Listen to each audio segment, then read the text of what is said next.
Cette semaine, à Église en sortie, je reçois l'économiste Philippe Crabé qui nous parle de son livre « La responsabilité cosmique de l'humanité ». On vous présente un reportage sur les nouveautés au sanctuaire Notre-Dame-du-Cap et on s'entretient avec le théologien Jacques Gauthier sur son tout dernier livre, Georgette Faniel, une biographie spirituelle.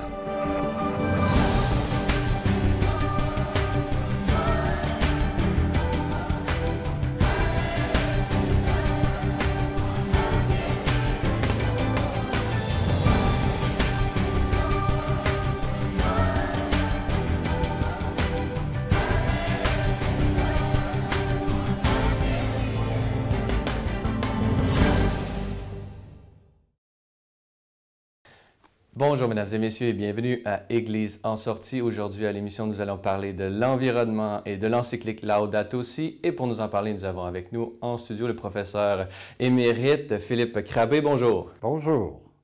Philippe Crabé, vous êtes économiste de formation. Vous avez été professeur durant de nombreuses années à l'Université d'Ottawa, où vous avez été le directeur de l'Institut de recherche sur l'environnement et l'économie. Alors, ça vous prédispose d'une certaine façon à vous intéresser à ces questions d'environnement et qui sont traitées dans votre livre, puisque c'est la raison pour laquelle nous nous rencontrons aujourd'hui pour parler de ce livre dont vous êtes l'auteur, qui se nomme « La responsabilité cosmique de l'humanité ». Alors, rien de moins que cette responsabilité qui se pèse sur nos épaules. Pouvez-vous d'abord, peut-être comme première question, nous parler de qu'est-ce que vous entendez par cette expression de la responsabilité cosmique de l'humanité? Eh bien, la responsabilité cosmique de l'humanité est de collaborer avec Dieu à la création nouvelle, à la divinisation de la création, comme nous en parle l'Apocalypse. Et cette collaboration prend différentes formes. La première, c'est la conversion écologique dont parle l'encyclique et qui consiste à reconnaître en chaque créature sa valeur qui vient en tant que don de Dieu. Donc chaque créature mérite affection et respect. Une deuxième forme de collaboration, c'est l'intendance, dans le sens où l'entend la parabole de l'intendant dans l'évangile de Saint Luc, c'est-à-dire quelqu'un qui fait fructifier la nature et qui en même temps essaie de développer ses potentialités. Et puis la troisième forme de collaboration, c'est la participation à l'Eucharistie, qui est la divinisation du pain et du vin, fruit du travail des hommes, et qui donc est une prémisse, je dirais, de la divinisation ultime de l'univers, et qui est le moyen par lequel Dieu communie avec l'humanité. Et justement, Laudato Si s'insère aussi dans un contexte, disons, intra-ecclésial au niveau de l'Église et du magistère ecclésial. Alors, quelles sont les influences, disons, dans les magistères ecclésiaux, je dirais, de Paul VI et de Jean-Paul II et de Benoît XVI aussi, qui se retrouvent dans Laudato Si, selon vous? En fait, il faut remonter au pape Paul VI qui parlait de développement intégral, c'est-à-dire de développement au cœur duquel se trouvait la personne humaine. Et l'écologie intégrale, c'est la même chose. Mais François a ajouté une composante nouvelle qui est la Trinité. Et il a ajouté la Trinité parce qu'elle convient parfaitement à l'écologie, puisque la Trinité est un tissu de relations. Et donc, de ce contexte ad intra, il y a également un contexte ad extra qui est vraiment prochain, disons, dans la chronologie de la publication de cette encyclique. Vous mentionnez, par exemple, bon, la conférence de Paris et tout ça. Et donc, vraiment, ce que vous montrez, c'est comment, disons, le pape est vraiment en dialogue avec le monde actuel et devant cette crise écologique, il est vraiment en syntonie avec justement le monde entier et ses préoccupations pour l'environnement. Vous offrez, à la suite de cette contextualisation de la publication de l'encyclique, vous offrez dans votre livre vraiment une analyse vraiment de l'encyclique en montrant à la fois ses originalités et même vous faites une analyse par chapitre.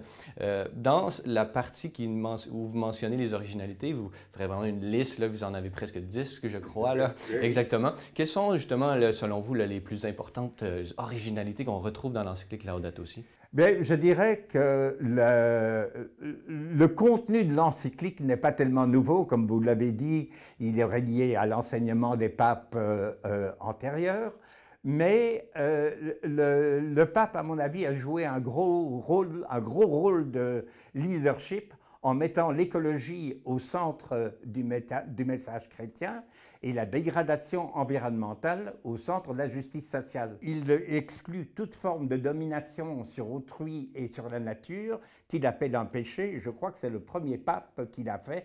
Et finalement, le pape rejette le consumérisme. Dans la partie justement d'analyse de la situation environnementale, il fait appel à la science et vraiment une étude exhaustive à la fine pointe de la science, pourrait-on dire, environnementale. Par contre, vous critiquez sur 2 points. Il y a une faiblesse, selon vous, là, de l'analyse de la technologie. Pouvez-vous nous dire là, en quel sens Laudato Si est-elle faible au niveau de son analyse de la technologie? Eh bien, écoutez, le pape a une vision de la technologie qui est ancienne. C'est-à-dire, anciennement, la technologie était développée par un ou quelques inventeurs dans un but déterminé, de résoudre un problème déterminé. Mais aujourd'hui, les technologies ne sont plus comme ça, elles sont génériques. Hein, on parle de la génétique, on parle de la nanotechnologie, on parle de la robotique. On ne connaît pas les conséquences de cette technologie. Donc, il est très difficile d'anticiper leurs effets pervers. D'autre part, ces technologies sont développées par des groupes. L'État intervient, les investisseurs interviennent. Et donc, il est très difficile d'assigner des responsabilités.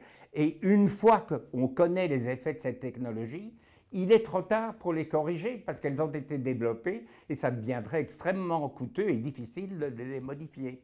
Et donc, sur le plan de la technologie, je dirais qu'il aurait dû se mettre davantage à jour, comme sur le plan de l'économie d'ailleurs, que je critique parce qu'il parle de l'éthique utilitariste qu'il veut éliminer. Mais vous savez, l'économie, dans une large mesure, est basée sur l'éthique utilitariste. On n'élimine pas comme ça une science du jour au lendemain.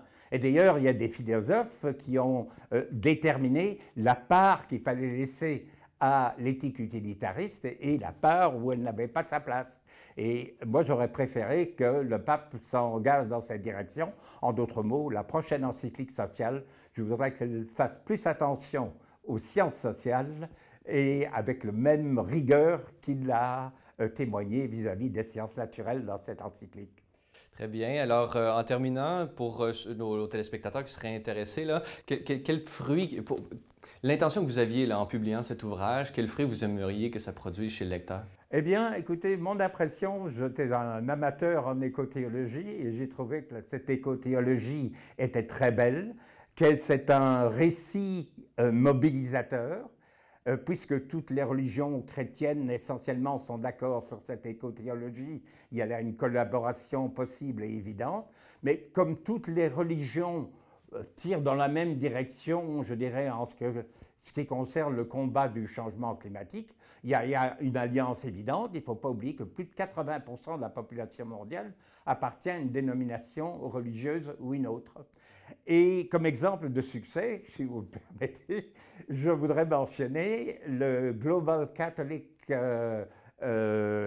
Climate Movement aux États-Unis, qui depuis le mois d'avril, tous les 15 jours, envoie des messages en disant « Écoutez, il faut préparer le mois de la création. Qu'est-ce que votre communauté a fait? Voici ce que tous les autres communautés ont fait. » Et ils sortent toute une planisphère avec les différents projets qui existent. Et donc, ils encouragent la collaboration. À mon avis, c'est l'exemple à suivre. Très bien. Alors, Philippe Crabbe, je rappelle que vous êtes économiste de formation et auteur de ce livre « La responsabilité cosmique de l'humanité, un examen critique de Laudato Si », publié chez Mediapol. Alors, Philippe Crabbe, merci beaucoup d'avoir été avec nous aujourd'hui. Avec plaisir.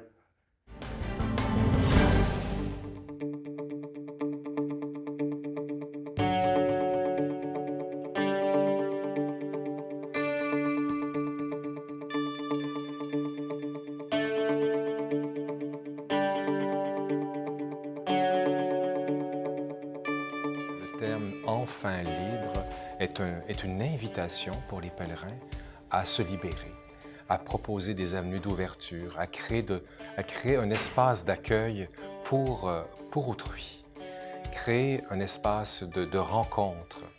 La rencontre au sanctuaire Notre-Dame-du-Cap, c'est central pour nous. L'ensemble de la programmation, des spectacles, il y avait beaucoup de monde.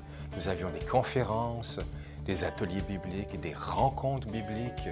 Tout ça a bien fonctionné. Les célébrations eucharistiques, bien sûr, l'arrivée du peuple haïtien, de la communauté haïtienne d'un peu partout, des États-Unis, du Canada, du Québec. Tout ça fait en sorte que l'édition 2018, pour nous, est un beau succès. Les moments forts, honnêtement, c'est toujours quand il y a une rencontre. Alors, qu'est-ce que j'entends par là? Bien sûr, des rencontres avec le Christ, des rencontres avec Marie. Ici, c'est un centre marial, donc un moment fort, c'est ça, quand une personne se sent rencontrée, se sent visitée. Nos célébrations eucharistiques, bien sûr, sont des moments forts. Il y a des gens qui vivent des choses fabuleuses durant ces rencontres-là. Nos spectacles aussi. Nous avions cette année des artistes de très grande qualité et ça participe, ça contribue à rehausser le niveau, à créer une atmosphère qui est propice à l'écoute, à l'intériorisation, à l'expression de la foi. C'est ce que juste le fait de marcher dans les jardins, de faire le tour, de participer à une procession des flambeaux. C'est beau de voir ça, des flambeaux, les milliers. Hier soir, il y avait des milliers de personnes qui marchaient comme ça allègrement. Dans mon discernement, j'ai parlé avec le Saint-Père dans ce que j'ai écrit net et tout, puis tout le processus a été mis en place dans un discernement pour que je demeure recteur au sanctuaire. Donc là, actuellement, ce qui est très rare et nouveau, en tout cas pour les prochains mois, je vais être à la fois évêque auxiliaire à Trois-Rivières et à la fois recteur au sanctuaire. Alors, le sanctuaire de Notre-Dame-du-Cap, on est dans un travail pour positionner le sanctuaire comme un sanctuaire du 21e siècle. Ça signifie qu'on va être à jour dans toutes nos infrastructures, dans notre programmation, dans notre style, dans notre culture organisationnelle pour rejoindre le monde d'aujourd'hui. On veut devenir un sanctuaire missionnaire. Si on veut reprendre les termes du pape François, disciple missionnaire, ici, on veut être disciple et on veut devenir missionnaire, aussi comme sanctuaire. Ça signifie que comment on va parler le langage d'aujourd'hui? Comment, dans notre programmation, on va être capable de rejoindre les nouvelles générations? Parce qu'on sait bien qu'il y a un grand défi pour les rejoindre particulièrement. On va devoir faire des aménagements qui vont être beaucoup plus conviviaux, qui vont avoir une capacité de mettre en valeur la beauté du site et du lieu. Alors, c'est pour ça que ce projet-là va être un projet d'une grande ampleur. Un sanctuaire comme ici, ce n'est pas simplement une église paroissiale. On a des retombées touristiques, économiques, on a un rôle patrimonial, culturel, on a un lieu, on a une contribution sociale par tout ce qu'on offre d'accueil aux gens, beauté, de recueillement et de soulagement. Tout ça fait en sorte que l'État peut investir dans un site comme celui-ci et laissant aux croyants de financer ce qui relève de la dimension spirituelle et religieuse. On n'est pas en train de devenir un Walt Disney, on n'est pas en train de devenir un parc d'attractions, on est un sanctuaire et ça, c'est au cœur de tout notre projet. Alors, dans notre projet, on va réaménager nos espaces. Il y a une part de restauration du patrimoine, c'est central, donc il faut mettre 7 millions sur la basilique du Cap-de-la-Madeleine, 500 000 sur le petit sanctuaire. Donc ça, il y a une part de restauration de notre patrimoine. Il y a une part de développement. Alors, on va créer, ça va être nouveau, un nouveau centre des visiteurs en avant pour que tous les gens en arrivant ici puissent avoir une explication du site, mieux comprendre les espaces. Le magasin des souvenirs va être en avant avec une salle pour recevoir les groupes, salle de bain, etc. On veut refaire toute l'esplanade en avant de la basilique et aménager l'ensemble des berges parce qu'on a un des plus beaux points de vue sur le fleuve Saint-Laurent. Alors, on veut faire des promenades avec des bancs, avec des lampadaires, tout ça. Ça va être un lieu qui va être paisible, éclairé, sécurisé et un lieu qui va nous aider à réfléchir et à admirer un de nos plus beaux atouts au Québec, c'est-à-dire le fleuve Saint-Laurent.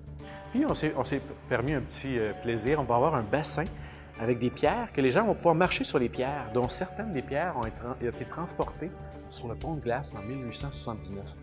Alors là, ça va être comme si les gens, aujourd'hui, refont le geste de nos ancêtres qui, eux aussi, avaient eu dans la foi le courage de traverser le fleuve Saint-Laurent.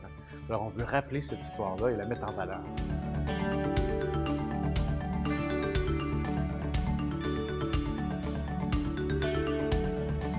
J'étais très content de voir qu'il y a aussi une participation très forte des pèlerins à ces moments de dévotion pour la Mère de Dieu et dans la fête de l'Assomption.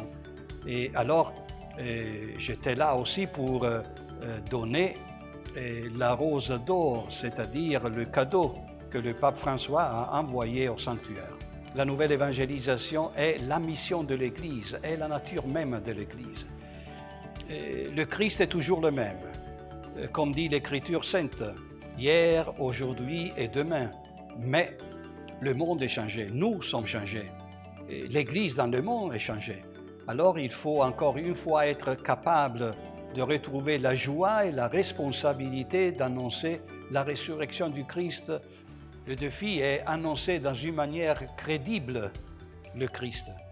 On ne peut pas seulement annoncer et ne donner pas des signes qui sont cohérents avec l'annonce. Je pense qu'aujourd'hui, le monde attend de nous avec un langage d'espérance et de foi, attend de nous des signes concrets avec lesquels donner espérance au monde. Le Québec, c'est un pays où, à mon avis, domine la nature, la beauté de la nature. Alors, ce n'est pas ma première fois, c'est la troisième fois que je suis ici et je dois dire toujours rencontrer des personnes qui offrent leur responsabilité pour la nouvelle évangélisation, qui sont pèlerins dans les sanctuaires, qui sont missionnaires de joie et du Christ. On a plusieurs difficultés, on ne peut pas cacher les difficultés. Même ici, on a des difficultés, mais on a plusieurs signes de vie et signes d'enthousiasme pour l'évangélisation. On a une mission qui est nationale, mais on a une mission qui est locale. Alors, comment mieux arrimer avec les paroisses des alentours, le ressourcement qu'on peut offrir aux gens du milieu, etc. Alors, ça va être très intéressant comme impact. Personnellement, moi, Monseigneur Bouchard, l'évêque de Trois-Rivières, m'a confié le mandat d'être vicaire épiscopal pour le sanctuaire. Ça signifie que le plus gros de mon travail va se poursuivre ici au sanctuaire, mais en même temps, avec lui, je vais commencer à apprendre finalement la mission d'évêque en étant auxiliaire avec lui, les confirmations, visite des milieux, participation à des comités diocésains. Alors, ça va être une belle aventure pour nous.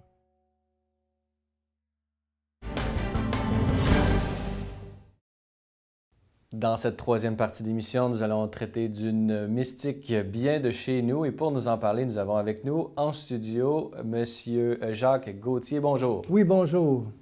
Jacques Gauthier, on vous connaît, on vous a reçu plusieurs fois dans les saisons précédentes d'Église en sortie. Je rappelle pour nos téléspectateurs et ceux qui se joignent à nous en France maintenant que vous êtes théologien. Vous avez été pendant de nombreuses années professeur de théologie à l'Université Saint-Paul. Vous êtes un auteur prolifique. Vous avez publié plus de 75 ouvrages, dont celui dont nous allons parler aujourd'hui, Georgette Faniel, Le don total, biographie spirituelle, publié chez Novalis. Alors, simplement nous parler un peu, là, qui est cette dame un peu inconnue, puisqu'elle est très peu connue, Georgette Faniel, qui est-elle? Oui, elle est née à Montréal en 1915 et elle va mourir aussi à Montréal en 2002. Et elle ne sortira pas beaucoup de son appartement parce qu'elle va être très malade. Et c'est une vie qui ressemble un peu à celle de Marthe Robin, hein? C'est une vie donnée au Christ, où même dans son corps, elle va vivre aussi les plaies de Jésus, elle va les porter. Alors, c'est sûr que ça nous semble extraordinaire, mais c'est dans l'ordinaire de la vie qu'il faut voir. Dès l'âge de 6 ans, Jésus lui parle. Bon, déjà en partant, c'est pas commun. Elle pense que dans son cœur, Jésus parle à tout le monde comme ça, mais elle l'entend dans son cœur comme une voix assez audible.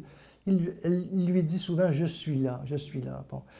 Elle, parce qu'elle va être malade très jeune, des pneumonies à répétition, elle va aller à l'hôpital à 6 ans. C'est parce qu'elle est choisie par le Père pour être configurée au Christ. Elle est choisie pour continuer la passion du Christ. C'est une mission unique que des stigmatisés ont, mais ils ne le crient pas sur les toits. Il y en a beaucoup plus qu'on pense aussi, hein, mais c'est caché. Mamie, elle n'a jamais voulu que ça soit connu. Donc, vous avez accepté cette mission de faire connaître Georgette Mimi Faniel. C'est ça, oui, oui. Et qu'est-ce qu'il y a de si extraordinaire dans sa vie mystique? Parce que vous l'appelez vous-même une mystique. Oui, oui. Pourquoi mystique? Ouais. Elle-même, elle n'aimait pas le mot en passant, hein, parce que le mot mystique va avoir cette connotation de quelque chose d'illuminé, ou bien c'est comme hors norme, mais en même temps, c'est comme à côté du monde, c'est comme une élite. Ah, Mimi, elle avait horreur de ça. Elle se définissait, elle signait la petite servante de Dieu et de l'Église. C'est comme ça qu'elle se définissait. C'est une petite servante de Dieu. Bon. Mais c'est une flamme d'amour, Mimi. Mais elle, dans sa vie, ce qui est caractéristique, c'est la maladie, c'est la souffrance. C'est arrivé dans sa vie très tôt et elle va se poser la question, qu'est-ce que je fais avec la souffrance, moi? Et elle va se rendre compte que le chemin pour bien vivre la souffrance, c'est de regarder Jésus, de vivre ce qu'il a vécu sur la croix aussi. Elle va faire quand même des études, elle va avoir une licence en piano aussi, elle est très bonne pianiste, mais à un moment donné, avec ses frères et sœurs, l'hiver, elle descend en traîne sauvage, puis à un moment donné, un accident, et là, elle va se briser le dos, et elle restera handicapée le restant de sa vie, dans le fond. Donc, c'est pour ça qu'elle va être confinée dans son appartement à Montréal, sur la rue Bordeaux. Et, elle va vivre sa vie-là d'union au Christ. Elle va vivre de la foi. Important dans sa vie, c'est les directeurs spirituels. Ce sont les jésuites, les premiers, qui vont la guider. Le père Gamache, qui va être très important dans sa vie. Et le père Maillé. Ce sont des hommes très équilibrés, là, des grands prédicateurs aussi, surtout le père Maillé. Il y en a beaucoup de retraites, et qui vont guider Mimi. Et après ça, c'est les pères Girard qui vont arriver dans sa vie pour l'amener comme ça jusqu'à la fin, en 2002, où elle va mourir à la maison Saint-Joseph, parce qu'elle ne peut plus vivre dans son appartement, là. Elle est trop malade. Donc, ce qui est caractéristique, c'est cette maladie, tout ça, c'est souffrant. Mais qu'est-ce qu'elle fait avec ça? Parce que vous la comparez à Sainte Élisabeth de la Trinité, alors ouais, que c'est pas peu dire, là. Vous avez vraiment vous la voyez en très haute estime. Qu'est-ce qui fait en sorte qu'est-ce qui vous a fasciné? Parce qu'elle est pianiste. D'abord, c'est la musique. Mais c'est leur expérience trinitaire. Mimi, elle percevait dans son cœur la voix du Père, du Fils, de l'Esprit, puis même Marie. Et elle pouvait distinguer les voix, et elle en parle. Et le Père Laurentin était très touché par ça. Il en parle dans un de ses livres, un chapitre sur Georgette Faniel, où elle montre comment la Trinité, elle est une, mais les trois personnes sont très distinctes. Et elle va parler, le Père, par exemple, il y a beaucoup plus de force et puis il y a beaucoup de respect qu'il suscite. Jésus, mais c'est plus comme un époux aussi, mais il console, interpelle. L'Esprit Saint, c'est une force qu'il te donne, c'est le consolateur. Marie, mais c'est celle qui enveloppe. Elle décrit ça. C'est très étonnant parce que c'est une familiarité étonnante, incroyable avec la Trinité. Ce qui est beau dans la vie de Mimi, et c'est ce que j'ai voulu montrer dans le livre, c'est qu'on voit toute la profondeur et l'intimité d'une âme unie à Dieu. Jusqu'où ça peut aller? Eh bien, ça va jusqu'à la croix. Elle va avoir la couronne d'épines, la plaie de l'épaule de Jésus, qui a été révélée à Saint-Bernard. Elle va porter dans son corps. Des fois, c'est invisible, d'autres fois, c'est visible. Elle va vivre la transfixion du cœur aussi, le cœur qui est transpercé. Et même sur son corps, il y a un signe, un 2, qui est le 2 de l'Alliance, qui va être comme un signe que Jésus lui donne, où ils ne font deux qu'une seule chair. Ou justement, il y a la dimension de don, ou est-ce que vous manifestez le lien qu'elle a avec Jean-Paul II, Saint Jean-Paul II? Oui, ça c'est un peu plus tard, mais dès ces moments-là où elle a, c'est durant ce moment-là, dans le fond, tu as parfaitement raison, c'est durant ce temps-là, en 82, 84. Mais tout ça, c'est authentifié par les médecins. Là. Attention, là, il y a des rapports médicaux là-dedans, et elle est très d'Église, puisque le cardinal Léger va lui demander, je vous confie le Canada. Vous vous offrez pour le Canada. Et le cardinal Léger va lui autoriser d'avoir l'Eucharistie dans son appartement à chaque jour. Et quand le cardinal Grégoire va mourir, bien, il va demander à Mimi qu'elle soit à son chevet. Puis quelques jours après, il va mourir parce qu'il vit une épreuve de la foi à ce moment-là. Et Mimi va l'aider. Elle peut rarement sortir parce que c'est très difficile pour elle, elle a de la misère à marcher, tout ça. Quand Jean-Paul II est nommé, elle sent dans son cœur, Jésus lui demande, tu vas être la mère spirituelle de Jean-Paul II. Eh bien, elle va porter Jean-Paul II, elle va offrir tout ce qu'elle vit. C'est ce qu'on appelle un petit peu dans la théologie la substitution. Ça, il faut comprendre cette notion-là parce qu'on ne comprend pas ce qu'on appelle ces âmes victimes ou bien qui offrent leur souffrance ou leur vie à Dieu. C'est très fort dans toute la théologie, dans la Bible, mais il faut comprendre ça. Par exemple, c'est le serviteur souffrant là, qui porte les péchés du monde. Par ses blessures, nous sommes guéris. Oui, bien, c'est un peu Jésus. Saint Paul, quand il dit « Moi, je voudrais être anathème, je voudrais porter tout mon peuple pour qu'un seul se convertisse », c'est ça. Le père Maximilien Kolbe, quand il donne sa vie pour un père de famille à Auschwitz, c'est ça la substitution. Jésus demande à des personnes d'être d'autres lui. Il se substitue. C'est-à-dire qu'on n'a pas le choix, c'est la voie que le Seigneur a prise. Pourquoi le Père a voulu que Jésus souffre? Il aurait bien pu prendre ça autrement, ça aurait été plus facile pour tout le monde. Parce que la croix, c'est un voile qui cache l'amour de Dieu. La croix est un mystère, c'est une folie, un scandale pour le monde, mais c'est une puissance, une force de Dieu. Donc, il y a une continuation de la croix du Christ dans la vie de certaines personnes durant l'histoire. Oui. Et Georgette Faniel, Mimi, est une de ces âmes, selon vous. Oui, au cœur. Au cœur. J'ai eu la grâce de rencontrer Marthe Robin, moi, quand j'étais en France, je vivais à l'Arche de Jean Vanier.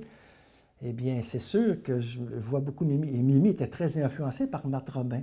La souffrance est tabou dans notre société, Ben oui. mais quand même, au nombre de personnes qui prennent des antidépresseurs et on voit justement les suicides, les gens souffrent, c'est un donné fondamental et personne ne peut le nier. Donc, selon vous, l'Église, en s'inspirant d'une dame comme Georgette Faniel, peut, selon vous, changer son visage pour manifester justement le sens que la souffrance peut avoir et comment elle-même peut accompagner les personnes souffrantes? Bien sûr, parce que quand elle est offerte, la souffrance, bon, on se regarde beaucoup moins. C'est une énergie incroyable, la souffrance. Personne d'entre nous ne peut l'éviter. Qu'est-ce qu'on fait avec? Eh bien, Madame Faniel, Georgette, Mimi, eh bien, elle nous offre une réponse. Puis sa réponse, c'est dans sa vie. Et il y a plein d'événements dans sa vie. On ne peut pas écouter le livre, quand même 260 pages, il y a des photos couleurs à l'intérieur. On ne peut pas tout dire à une émission. Je laisse aux lecteurs, lectrices de découvrir. Mais c'est sûr que c'est une découverte. Et cette femme-là, ce n'est pas seulement une mystique du Québec, c'est une mystique qui a porté l'Église et le monde. Elle est d'envergure internationale. C'est une figure majeure dans l'histoire de la spiritualité chrétienne. Et sa vie publique, elle commence maintenant, là. Ça commence, et je suis convaincu que le Seigneur a une parole à nous dire à travers cette vie d'offrande. Ou à travers la vie de Georgette, en fin de compte, de Mimi, c'est l'amour de Dieu qui est révélé. C'est ça. Il ne faut jamais séparer la souffrance et l'amour. C'est la souffrance, elle est assumée dans l'amour.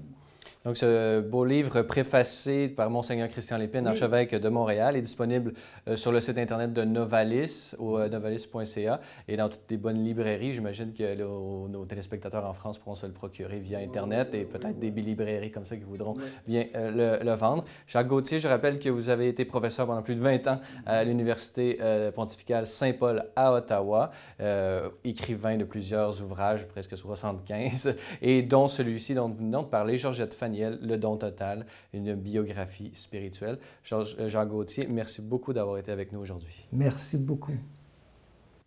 Voilà, c'est tout pour aujourd'hui. N'hésitez pas, si vous avez des questions ou commentaires, vous pouvez m'écrire à l'adresse qui apparaît à l'écran.